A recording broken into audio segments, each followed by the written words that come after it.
ప్రియమైన దేవుని పిల్లలారా, మరి ఈరోజు చక్కటి విషయాలను బైబిల్ గ్రంథములో నుంచి నేర్చుకోవటానికి మనం అంత ప్రయత్నం చేద్దామండి. ప్రతిరోజు కూడా దేవుడు నాకు ఈ విషయాలను మాట్లాడటానికి, బైబిల్లో నుంచి సత్య సంబంధమైన విషయాలను నేర్చుకోవటానికి దేవుడు నాకిచ్చిన మంచి అవకాశాన్ని బట్టి దేవుడికి కృతజ్ఞతాస్తుతులు చెల్లిస్తున్నాను. మరి ఈరోజు బైబిల్ ధ్యానంలో, బైబిల్ గ్రంథములో నుంచి మనము నేర్చుకుంటున్న ప్రతి విషయాన్ని చాలా చక్కగా నేర్చుకోవటానికి ప్రయత్నం చేద్దాం. దేవుడు రాయించిన 66 పుస్తకాలలో తను మనస్సులో ఉంటున్న మాటలని ఆయా కాలాలలో, ఆయా సమయములో ప్రవక్తుల ద్వారా, భక్తుల ద్వారా, భక్తురాండ్ల ద్వారా మాట్లాడించినట్లుగా మనకు అనిపిస్తుంది.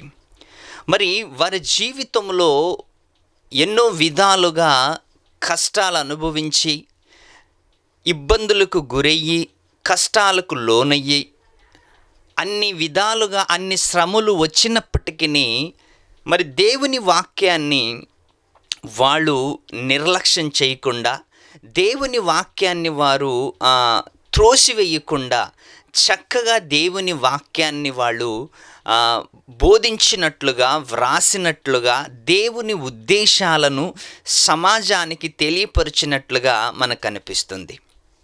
అందుకే ప్రతి ఒక్క విషయాన్ని బైబిల్ గ్రంథంలో నుంచి మనం ఆలోచించగలిగితే, దేవుడు మనకి ఏమి రాయించాడు, దేవుడు మనతో ఏం మాట్లాడుతున్నాడు, దేవుడు మాట్లాడిన ప్రతి మాట కూడా మన లాభం కోసమేనా, లేకపోతే మరి వేరే ఉద్దేశంతో ఏమన్నా మాట్లాడా అని బైబిల్ గ్రంథముల నుంచి అనేక సంగతులు ప్రతిరోజు మనము యూట్యూబ్ ద్వారా, భక్తుల ద్వారా, సేవకుల ద్వారా, ప్రవక్తల ద్వారా ఎంతో విషయాన్ని దేవుడు రాయించాడు ప్రియులారా.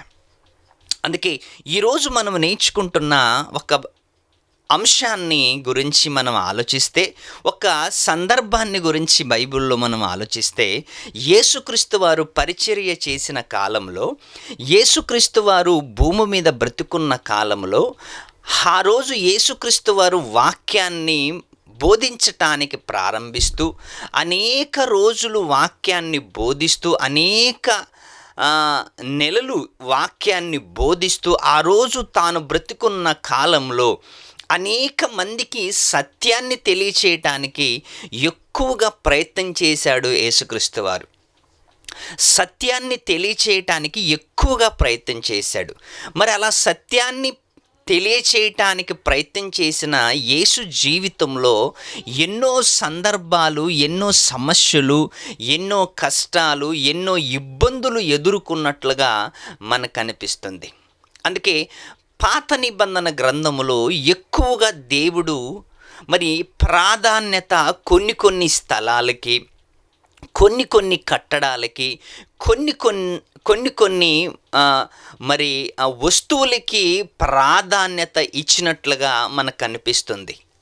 ఎందుకంటే అది ప్రారంభ దశ. ఇశ్రాయేలులకి ఏమీ లేని కాలములో, ఇశ్రాయేలులకి ఎన్నో నేర్పిస్తున్న కాలములో దేవుడు వాళ్ళ పట్ల, వాళ్ళ కళ్ళు ముందు కనిపిస్తున్న వాటిని వాళ్ళకి నేర్పించటానికి ప్రయత్నం చేశాడు. మరి అందులో ఒక ప్రత్యేకమైనది ఏంటి అంటే దేవాలయము. ఈ దేవాలయము, మందిరము, దేవుని మందిరం విషయంలో మనం ఆలోచించగలిగితే, ఒకప్పుడు దానికి చాలా ప్రాధాన్యత ఇచ్చారు.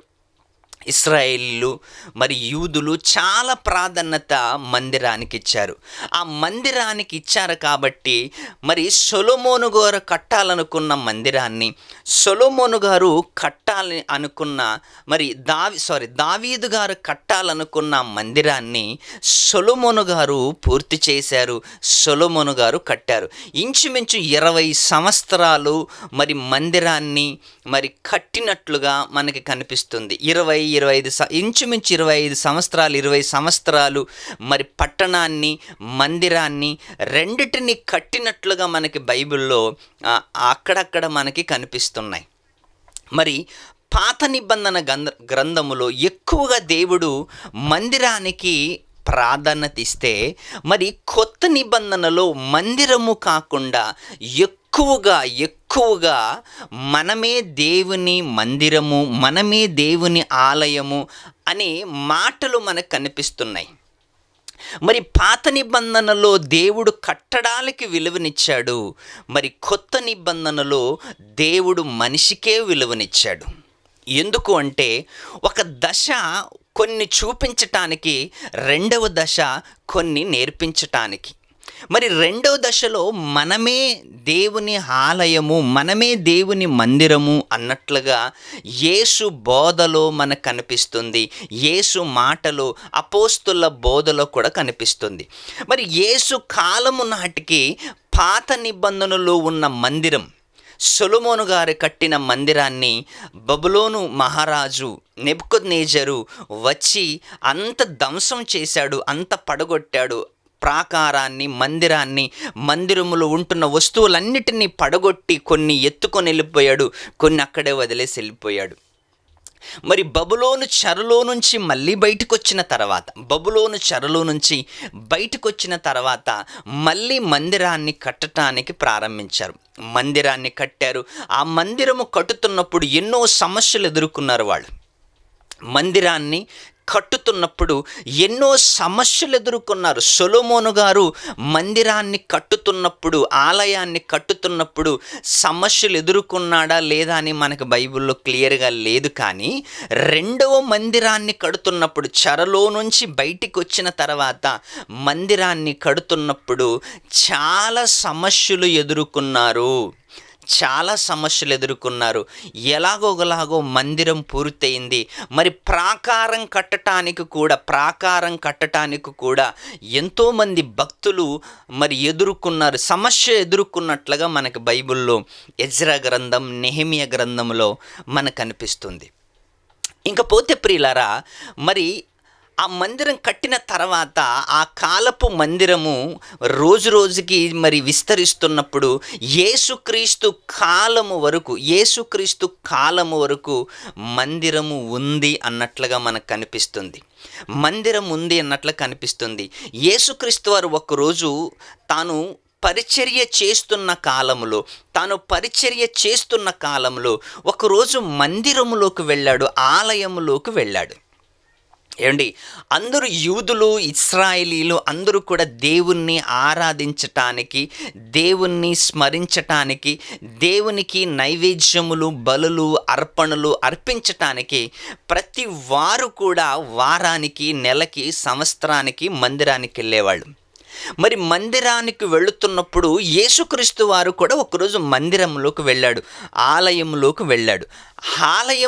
వెళ్ళి చూస్తే ప్రియులారా, అక్కడ దేవుడు కోరుకున్నట్లుగా ఆలయము కనిపించలేదు యేసుక్రీస్తు వారికి. దేవుడు ఏం కోరుకున్నాడు అంటే, నా మందిరము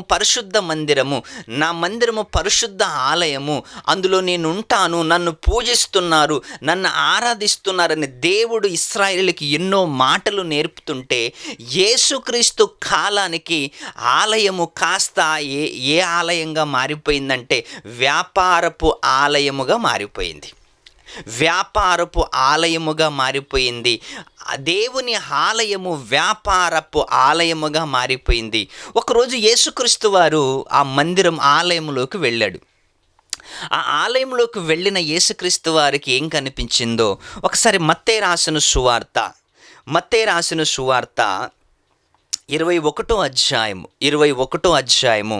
12వ వచనాన్ని మనం చదవగలిగితే, యేసు దేవాలయములో ప్రవేశించి క్రయ విక్రయములను చేయువారిని అందరినీ వెళ్ళగొట్టాడంట.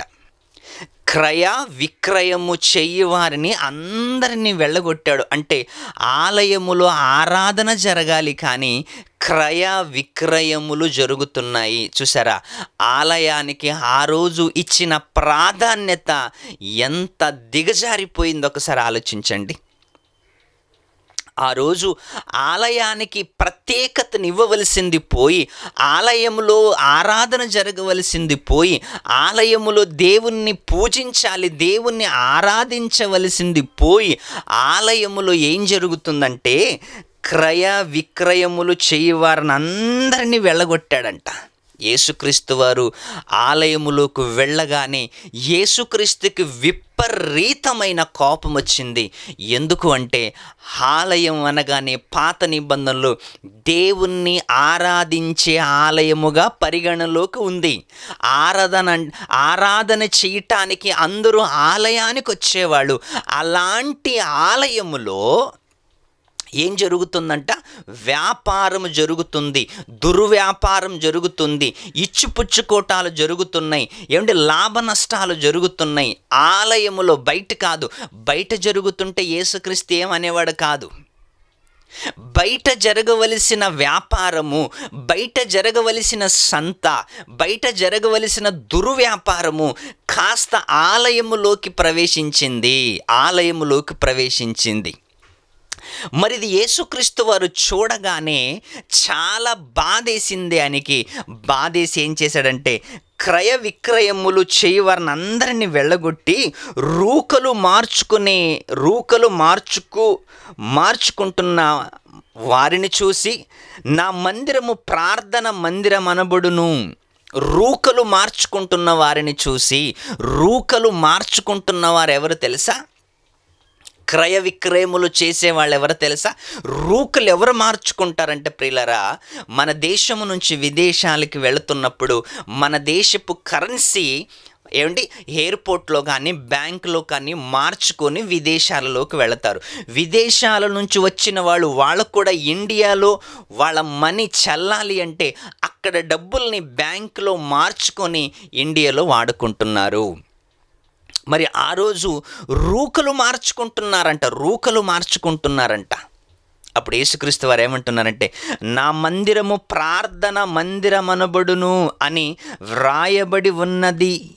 నా మందిరము అనగానే ప్రార్థన మందిరము, మందిరం అనగానే ప్రార్థన చేసే స్థలము, మందిరం అనగానే దేవుణ్ణి ఆరాధించే స్థలము, మందిరం అనగానే దేవుణ్ణి స్తుతించే స్థలము. అలాంటి మందిరములో వ్యాపారం జరుగుతుందంట. అలాంటి మందిరములో క్రయ విక్రయములు మార్చుకుంటున్నారంట. అలాంటి మందిరములో రూకలు మార్చుకుంటున్నారంట. అలాంటి మందిరములో దుర్వ్యాపారం జరుగుతుందంట. ఆలయములో ఆరాధన జరగవలసింది పోయి ఆలయములో వ్యాపారాలు మొదలు పెడుతున్నారంటే, ఈరోజు ఆలయములో వ్యాపారాలు మొదలు పెట్టారంటే ఆలయానికి వచ్చిన డబ్బులన్నీ వడ్డీలకి ఇచ్చుకుంటూ, ఆలయముకు వచ్చిన డబ్బులన్నీ వడ్డీల వ్యాపారాలు చేస్తూ ఈరోజు సమాజము ఆలయం పట్ల ఉన్న గౌరవాన్ని ఎలాంటి మట్టిలో కలిపేశారో మనందరికీ తెలుసు ప్రియులారా. అందుకే ఆలయాన్ని వ్యాపారపు ఆలయంగా మార్చారు. ఆ రోజు యేసుక్రీస్తు వారు కోపం వచ్చేసింది, అందరినీ తరిమేశాడు. ఏమంటున్నాడు? నా మందిరము ప్రార్థన మందిరం అనబడును అని వ్రాయబడి ఉన్నది. అయితే మీరు దానిని దొంగల గుహగా చేసిన వారనెను. దాన్ని దొంగల గుహగా చేశారంట. అంటే దొంగలు ఎక్కడైతే హత్య చేసి నేరం చేసి దాక్కుంటారో ఆలయాన్ని కూడా దొంగల గుహగా మార్చారంట. అంటే ఏ దొంగోడైనా నేరం చేసేసి ఆలయములో దాక్కుంటున్నాడు. ఎందుకంటే వ్యాపారం జరుగుతుంది కదా అక్కడ. ఇంకా వ్యాపారం జరుగుతుంది, ఆలయములో వ్యాపారాలు జరుగుతున్నాయి. ఈరోజు ఏ సంఘాలలో చూడండి వ్యాపారం, ఏ సంఘాలలో, ఏ మందిరములో చూడండి, ఏ మందిరాలలో చూడండి, అంత వ్యాపారమే. మరి ఆలయాలలో దేవుడు ఉన్నాడా అంటే దేవుడు లేడు. మరి ఏముంది అంటే వ్యాపారం ఉంది. ఈ నెల ఎంత వచ్చింది, ఈ సంవత్సరం ఎంత వచ్చింది, అయితే వడ్డీలకి ఇవ్వండి. ₹2 చొప్పున, ₹3 చొప్పున, ₹5 చొప్పున వడ్డీలకి ఇవ్వండి. చూసారా? దేవుని వాక్యాన్ని చెప్పటానికి బదులుగా, దేవుని వాక్యాన్ని చెప్పి సమాజాన్ని చైతన్యవంతులుగా చేయటానికి బదులు వడ్డీలు వ్యాపారాలు సంఘపు డబ్బు ద్వారా చేస్తున్నారు. ఈరోజు సంఘానికి వచ్చే డబ్బు ద్వారా వడ్డీలు వ్యాపారాలు, వడ్డీలకి ఇస్తున్నారు, ఇంట్రెస్ట్కి డబ్బులు ఇస్తున్నారు. ఇది ఎంతవరకు రైట్ ఒకసారి ఆలోచించండి. ఎంతవరకు వాస్తవం మీద ఒకసారి ఆలోచించండి. ఒకసారి దేవుడికి ఇచ్చిన సొమ్ముని వడ్డీలకి వాడుకుంటే, దేవుడికిచ్చిన సొమ్ముని వడ్డీ వ్యాపారాలు చేస్తే, దేవుడు అందరికీ ఒకరోజు తీర్పులోకి తీసుకొస్తాడని మాత్రం మర్చిపోకూడదు మనం. దేవునికి ప్రేమపూర్వకంగా దేవుని సేవ జరగాలని కానుకలు ఇస్తుంటే, ఆ కానుకలను వడ్డీలు వ్యాపారాలు చేసి దేవునికి ఏదో ఇస్తున్నాము, దేవుడికి ఇంకా ఏదో గణపరుస్తున్నాము, దేవుని సేవ ఇంకా ఎక్కువ చేస్తున్నామని వడ్డీలు వ్యాపారాలతో దేవుని సొమ్ముతో సేవ చేయటానికి ఒకవేళ నువ్వు ప్రయత్నం చేస్తే, అది నీ సంఘానికి శాపము, మీ కుటుంబాలకి శాపము, మీకు శాపం ప్రియులారా. వడ్డీలు వ్యాపారాలతో, వడ్డీలతో వచ్చే డబ్బులతో సేవ చేయకండి. దేవుడు మనుషులకు ప్రేరేపణతో కలిగి ఇచ్చిన కానుకతో సంపూర్ణంగా సేవ చెయ్యండి. ఆ రోజు యేసుక్రీస్తు వారు బ్రతికున్న కాలములో సంఘమంతా, ఆలయమంతా వ్యాపారంగా మారిపోయిందంట. ఆలయమంతా దేవుని కోసం ఆరాధించవలసిన వాళ్ళు ఆ ఆలయములో వ్యాపారం స్టార్ట్ చేశారంట. దొంగల గుహగా చేశారు, ఆలయాన్ని దొంగల గుహగా చేశారంట. ఒక్కసారి ఆలోచించండి. ఆలయాన్ని దొంగల గుహగా చేశారు అంటే ఆలయపు పరిస్థితి ఏంటి ఒక్కసారి ఆలోచించండి. ఆలయపు పరిస్థితులు ఎలా ఉన్నాయి? ఆలయంలో ఏం జరుగుతుంది? ఆలయంలో ఆరాధన జరగవలసింది పోయి అలవాటు ఎలా మార్చేశారు తెలుసా? ఆలయములో అలవాటులు ఎలా ఉన్నాయి తెలుసా? ఆలయములో ఉండవలసిన ఆరాధన లేదు, ఆలయములో లేకుండవలసింది ఏంటి? బయటున్న వ్యాపారం ఆలయములోకి వచ్చింది. ఆలయములో జరగవలసిన ఆరాధన ఎక్కడుంటుంది? ఇంకా ఎక్కడ పోతుంది? ఒకసారి ఆలోచించండి. దేవుణ్ణి స్తుతించటానికి ఏర్పాటు చేసుకున్న స్థలములోనే, ఆ స్థలాలలో దేవుణ్ణి ఆరాధించటానికి అవకాశం లేకుండా చర్చ్ అయిపోయిన వెంటనే చర్చ్ అయిపోయిన వెంటనే ఎంత వచ్చేసింది, ఎవరికి ఇచ్చాలి ఈరోజు? కొన్ని ఊర్లో, కొన్ని విలేజెస్లో సంవత్సరం అంతా డబ్బు కూడబెడతారంట.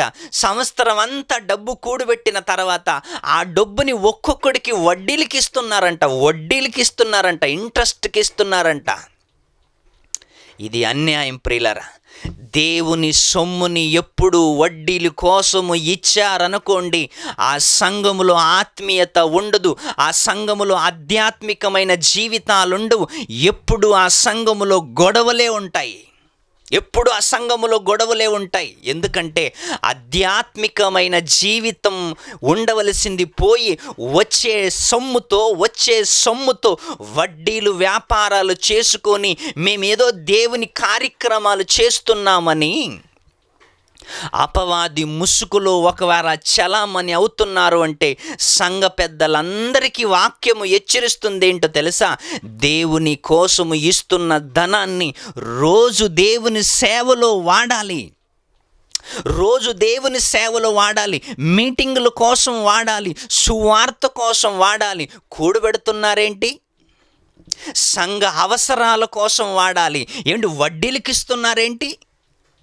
తప్పు ప్రియులారా. దేవుని సేవార్థం జరగాలని, దేవుని సేవ జరగాలని ప్రజలు మనస్ఫూర్తిగా ఇస్తున్న కానుకను మనము వడ్డీ వ్యాపారాలు చేస్తే చాలా ప్రమాదం ప్రియులారా. అందుకే దయచేసి ఆ రోజు చరాస్థిరాస్తులు అమ్మి అపోస్తుల పాదాల దగ్గర పెట్టారు. చరాస్థిరాస్తులు అమ్మి అపోస్తుల పాదాల దగ్గర పెడితే వాళ్ళేమైనా వడ్డీలకి ఇచ్చుకున్నారా? వాళ్ళేమైనా వ్యాపారాలు చేశారా? వాళ్ళేమైనా క్రయ విక్రయాలు మార్చుకున్నారా? లేదు. వాళ్ళు ఇచ్చిన డబ్బులతో, సేవకులు విశ్వాసులు ఇచ్చిన డబ్బులతో, చరాస్థిరాస్తులు అమ్మి ఇచ్చిన డబ్బులతో అపోస్తుల పాదాల దగ్గర పెడితే అపోస్తులు సువార్త కోసం వాడారంట. ఏ మందిరాన్ని కట్టారు? కట్టలేదు. ఏ స్థలం కొనలేదు. సువార్త కోసం అనేక గ్రామాలకు వెళ్ళి, ఇంటింటా వెళ్ళి అనేక గ్రామాలకి సువార్తను ప్రకటించిన దాఖలాలు మొదటి శతాబ్దంలో కనిపిస్తున్నాయి. మరి ఈరోజు వచ్చిన డబ్బులతో వడ్డీలకి ఇచ్చుకుంటున్న దాఖలాలు ఈరోజు కనిపిస్తున్నాయి. ఏది నిజమైన సేవ? మొదటి శతాబ్దంలో జరిగిన సేవ, ఈ 20వ 25వ శతాబ్దంలో, ఈ 24వ శతాబ్దంలో సేవ ఉందా? వడ్డీలు వ్యాపారాలకు ఇచ్చుకుంటూ, దేవుడి కోసం ఇచ్చిన సొమ్ముని వడ్డీ వ్యాపారాలు చేసుకుంటూ, మేమేదో దేవుడికి ఘనకార్యం చేస్తున్నామని ఒకవేళ చెప్పుకుంటూ తిరుగుతుంటే వారిని దేవుడు అందరినీ తీర్పులోకి తీసుకొస్తాడన్న సంగతి మర్చిపోకూడదు ప్రియులారా. ఏమంటుంది బైబిలు?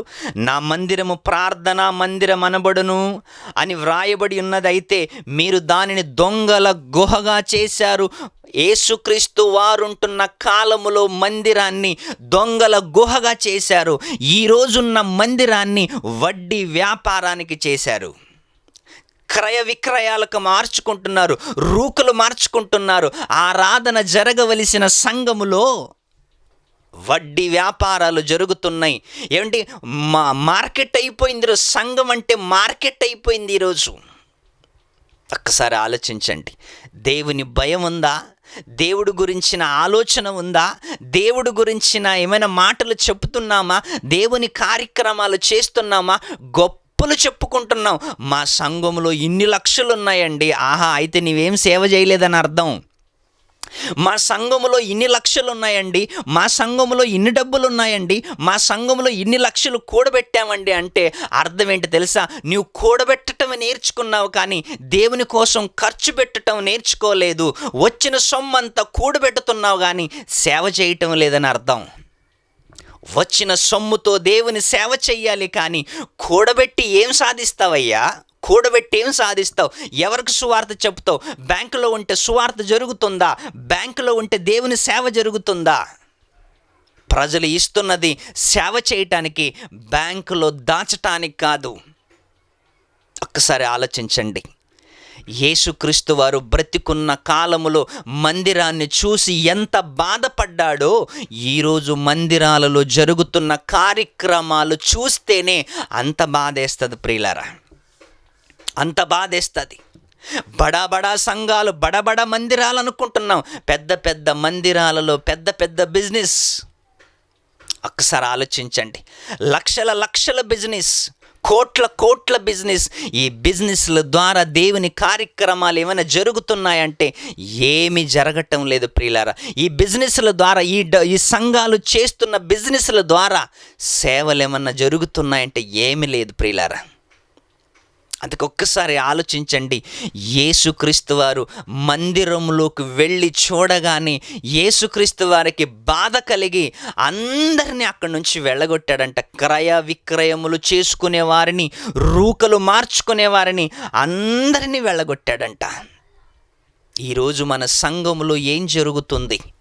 మన సంఘములో, మన సంఘానికి వస్తున్న కానుక ద్వారా ఏం పని చేస్తున్నాం? ఏ సేవకుడిని పోషిస్తున్నాం? ఎంతమంది సేవకులను పోషిస్తున్నాం? ఎన్ని కార్యక్రమాలు చేస్తున్నాం? ఏ గ్రామానికి సువార్త చేస్తున్నాం? ఏ గ్రామానికి వెళ్ళి మీటింగ్ పెడుతున్నాం? ఏం జరగటం లేదు. వచ్చిన సొమ్మంతా కూడా బ్యాంకులో పోగు చేసి, మా సంఘములో ఇంత డబ్బుంది, అంత డబ్బుంది, ఇన్ని లక్షలున్నాయి, అన్ని లక్షలున్నాయి అనుకొని తిరుగుతున్నారే కానీ పాపపు జీవితంలో బ్రతుకుతున్న వారి దగ్గరికి వెళ్ళి నీ డబ్బు ద్వారా, నీ సంఘములో ఉన్న డబ్బు ద్వారా కనీసం కొందరికైనా సువార్తని చెప్పటానికి ప్రయత్నం చేయండి.